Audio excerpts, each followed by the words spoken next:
Peace. One time for the one time, L. Sunny Handsome Ali. I'm back in the classroom with the Grandmaster teacher. I'm Maxim. You know, it's a Moorish platform. And we're going to talk about the Olmecs, you know, the Maya, the She, the Naga, our ancestors. And because I've connected with so much positive downloads not too long ago about the Nag Olmec and why, you know, they wore their helmets.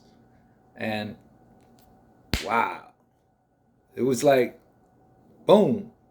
And just if you think about Magneto, how he looks and his character, he has the same helmet and he's Magneto, you know what I'm saying, in X-Men. So let's get into the class before I lose my people and burn up some of this time. This is 16 minutes. I don't think I could do the whole thing. Why was it that in the Americas, popular history, folk history, typically said that there was a pre-Columbian African and Asian presence in the Americas? Asiatics. Even talking about the ancient Hebrew people being Hebrews. In fact, that's one of the foundations of the Mormon Church, is that some I of should have put on my fez, the but I writings got in the it. Book of Mormon suggest that there was a Hebrew presence as some of the Hebrew people I'm gonna do that left while and we came to watch the Americas. But they also say there was an Egyptian wing, because they talk about aspects of Egyptian culture being there as well.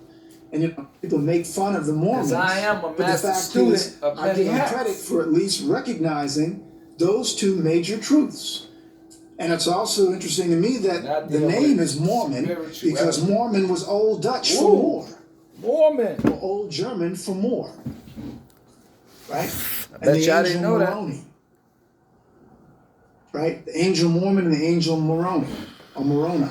So what I'm saying is there's enough evidence in different places willing to look, indicating that there clearly was a pre-Columbian African and Asian presence in the Americas, that you can find the remnants of that in language, in artifacts, and DNA, in cultural practices, in primary sources coming even from Spanish and Portuguese and English and French explorers. Let's go. Look how beautiful them castles are, them temples are, them mountains are. Right here in America.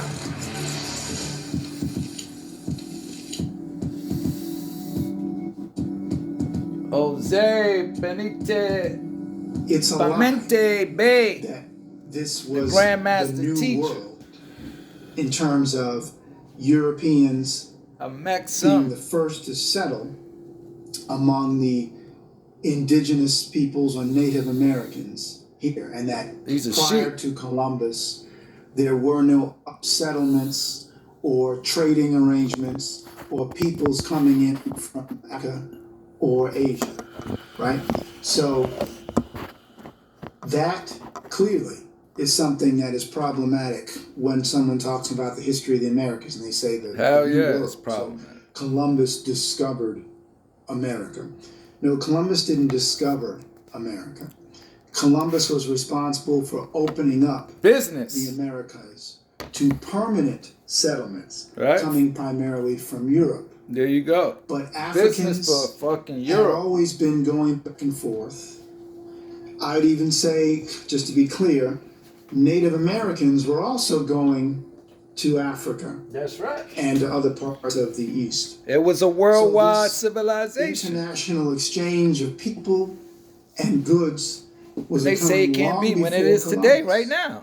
The newness argument was largely put out again in the interest of Eurocentric hegemony to create a false narrative that serves to justify this idea that Europeans discovered the Americas and therefore had some greater those words so powerful to its domination. Once you understand when magic, I look at people like Ivan van Sertima, the late great Ivan van Sertima. only knew and they came before Columbus. How powerful our words who, are. Of course, outlined the connections You between would be careful what you Olmec people and ancient Kemet or Nubia. I should say ancient Kemet and Nubia. When he talked about these exchanges occurring all the way back to some 3,000 years ago. Wow. 2,000 plus years ago. And when he starts talking about this in the 1970s, there are others who are also making similar arguments. Barry Fell, who was a Harvard professor who wrote Saga America and American BC. These are sources you can go and research.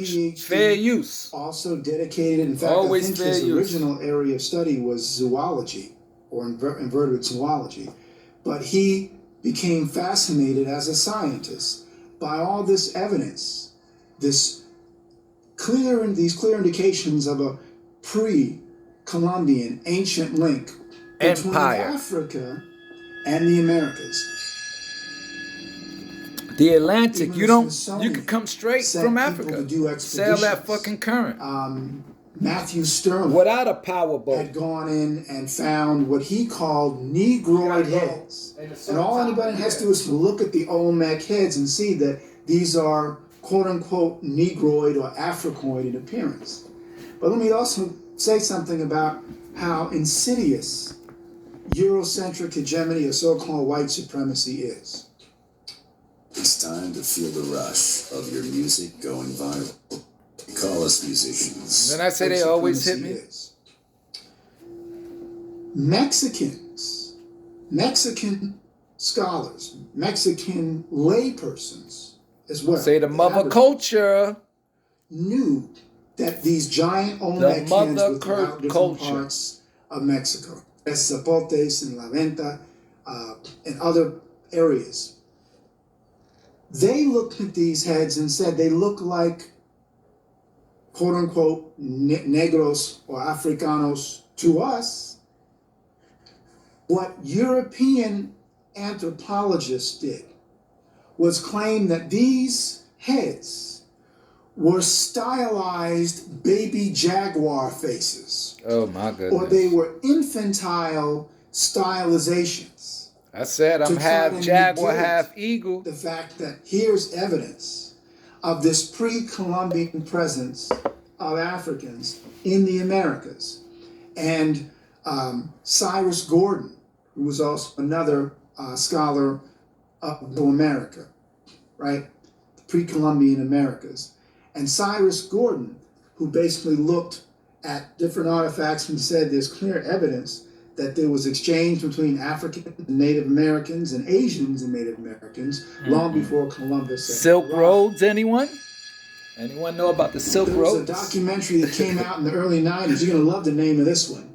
It was called The Curse of the Cocaine Mummies. Oh, I remember that. And in The Curse of the Cocaine Mummies... How the fuck did they get that cocaine? This documentary talked about how, for some reason, scientists were finding cocaine in the hair shafts of mummies. Now, not only cocaine, they chocolate, also found tobacco. Yeah, chocolate, cocaine, tobacco. In forensics, and I think it's when people corn are too. Testing, if a pathologist is testing to see if someone's been poisoned, they'll take hair samples because essentially anything that you ingest to eat will come out in the hair or anything, or much of it, in terms of the chemical compounds or components. So we're gonna get they took another samples of these different mummies. And then you got to go to a Mexican, a woman named Dr. to get the rest of this. Who I think she's a French scientist, although her name, obviously, Balabanova, is not French, but she was in France, and she did this research looking at these mummies and was wondering why she was finding cocaine in mummies, since there is no cocaine in Egypt. In fact, there's no cocaine known to grow in Africa. Certainly not at that time. You're talking about 3,000 years ago. All right, at that we're going to stop. You're talking about I love y'all. 2,500 years ago. Do your research as always. Peace. Islam, love and light.